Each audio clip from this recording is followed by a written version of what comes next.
Noor and Zayd, come and play, learning Islam every day. Bismillah, smile and say, let's grow together the Sunnah way. Ammi, can I help you cook today? Of course, Noor. Cooking together is always fun.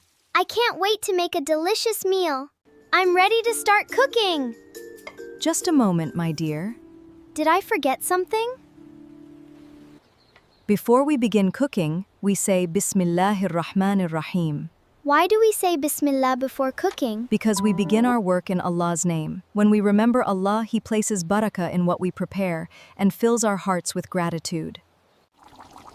Bismillahir-Rahmanir-Rahim. MashaAllah, that's the Sunnah.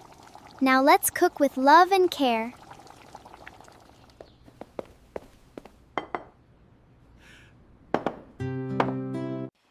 MashaAllah, this meal is delicious. We started with the name of Allah. Alhamdulillah, may Allah always bless our home. Remember, kids, always begin every work by saying Bismillah-ir-Rahman-ir-Rahim. When we remember Allah before starting any task, Allah places barakah in our efforts and helps us do our work with sincerity, care, and gratitude.